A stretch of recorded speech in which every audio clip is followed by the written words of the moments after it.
Fala pessoal, vamos lá. Hoje nós vamos falar sobre o edital da Guarda Municipal de Maceió, tá bom? Vou mostrar para vocês aqui uma breve apresentação, tá? De como está esse edital da Guarda para poder te auxiliar. E aí a gente está produzindo todos os conteúdos, já tenho aí introdução informática, já tenho redes, então entre em contato comigo para poder disponibilizar as outras aulas para vocês, tá bom? Então, vamos lá, iniciando aqui.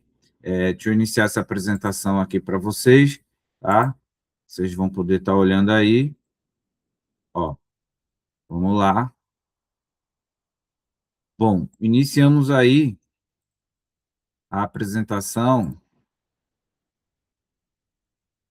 Deixa eu fechar aqui. Bom, estamos iniciando aí nossa apresentação, tá? Para quem não me conhece, eu sou o professor Luiz Felipe, certo? Professor quase mestrando, tá? Quase mestrado, na verdade, estou terminando meu mestrado, então estou em processo aí de mestrando, tá bom? Hoje a gente vai abordar aí todo o edital da Guarda Municipal de Maceió, tá certo?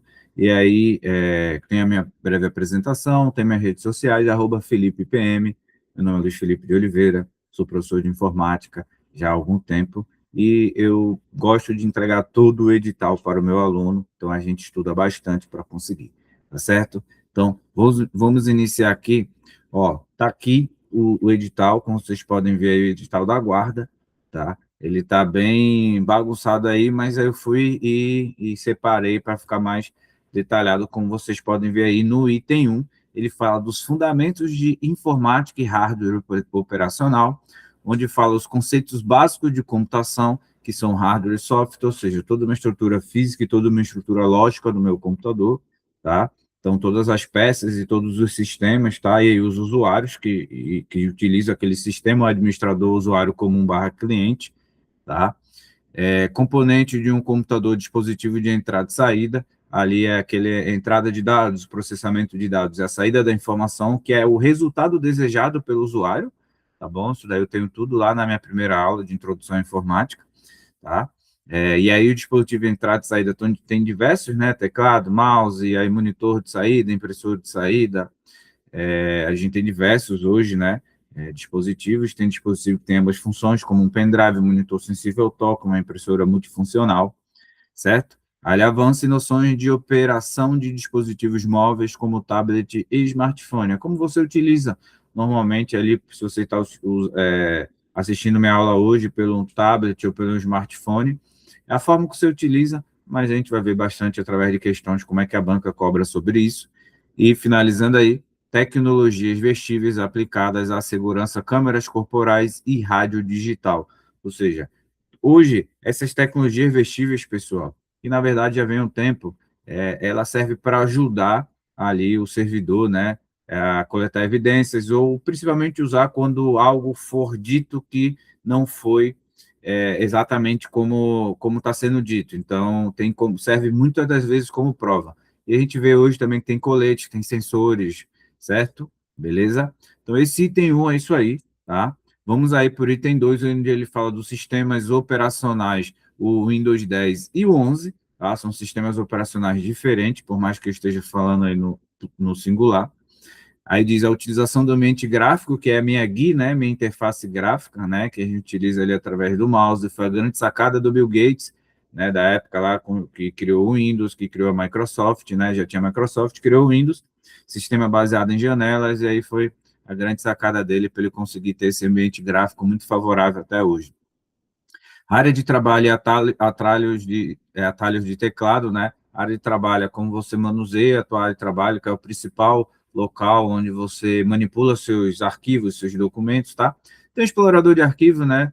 Que a partir ali do 8 começou chamado explorador de arquivo, mas antes era o Windows Explorer, né? Mas a mesma coisa, as bancas entendem como a mesma coisa, tá? E atalho de teclado ou tu usa ou você decora. Por exemplo, o Windows D ele faz o quê? Minimiza toda a tua tela e maximiza. O Windows E, acesso explorador de arquivo. O Windows R, o executar. E aí vai, tem diversos. Tá? Por exemplo, muito importante na hora de você travar a tela do computador, o Windows L, né? De lock. Beleza? E aí tem o gerenciamento de arquivos e pastas, ou seja, ele fala da criação, cópia, movimentação, exclusão e busca. e configurações básicas do sistema e painel de controle. Essa parte de gerenciamento de arquivos e pastas e também programas é tudo aquilo que você faz lá no seu computador, mover, excluir. Se você move para o mesmo dispositivo ali de uma pasta para a mesma unidade, ele vai mover. Se você segura Ctrl, ele vai copiar. Se são pastas, na verdade, unidades diferentes, ele vai fazer uma cópia. Então, se você segura Ctrl de um jeito, se você segura Alt é de outro, se você segura Shift é de outro. Isso tudo aí a gente vai estar abordando, tá? Mas você já sabe como fazer, renomear um arquivo, excluir um arquivo, adicionar um arquivo, fazer uma cópia dele. Isso daí você já faz normalmente, principalmente se você está estudando para concurso, tá? E quando ele fala ali das configurações básicas do sistema e painel de controle, é toda aquela parte lá do meu painel de controle onde eu posso gerenciar usuários, onde eu posso gerenciar meus drivers, né, com R, que são os pequenos programas, né, que dão vida ao hardware, lá no gerenciador de dispositivos.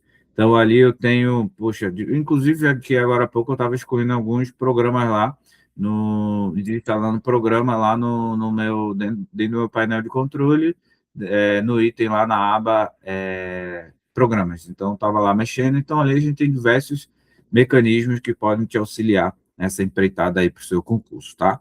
Por item 3, ele fala aí das ferramentas de escritório e redação oficial, ou seja, onde a gente vai falar dos editores de texto, que é o Microsoft Word, o LibreOffice, o Writer, né, que são editores de texto, onde você consegue ali estar redigindo todo o texto, fazendo um BO e etc, tá, fazendo TCC, estruturação de relatórios, documentos oficiais, formatação de parágrafos e tabelas, ou seja, dentro do editor de texto que você vai fazer exatamente esses relatórios, esses documentos oficiais, formatação de parágrafos e tabelas.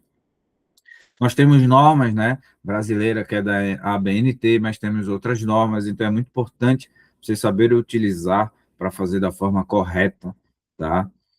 Mas aí esse tipo de assunto, se você ficar decorando, você vai ter dificuldade, mas você mexer, você usar, ver questão e trabalhar, ver questão e trabalhar.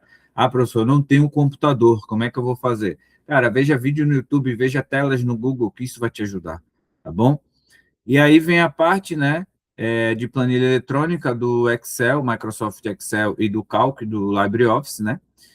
O preenchimento de dados operacionais e organização de tabelas e funções básicas, soma, média e filtros, ou seja, ele que já está especificando o que quer que você saiba fazer uma soma, fazer uma média, fazer um filtro. Por exemplo, quando você faz uma soma, você pode botar igual, abre parênteses, só somar, ou igual, bota o nome soma e coloca ali entre parênteses também, ou pode ser fora de parênteses, dependendo do contexto, tá? Mas o igual sempre vai existir, certo? Para fazer uma média. Por exemplo, quando você está fazendo uma média, você bota igual média e bota toda a minha estrutura da minha fórmula, você não precisa estar dividindo pela quantidade de números que tem ali. Por exemplo, se quer fazer uma média de 4 números, você não precisa botar barra 4, você bota a média. Se você não bota a média, só bota igual, você precisa, sim, contar a quantidade de números que você está ali somando, por exemplo, e dividir pela mesma quantidade. São 4 números que você está somando, você divide por 4, tá? Então, isso a gente vai trabalhar também ao longo das próximas aulas, principalmente através de questões, tá?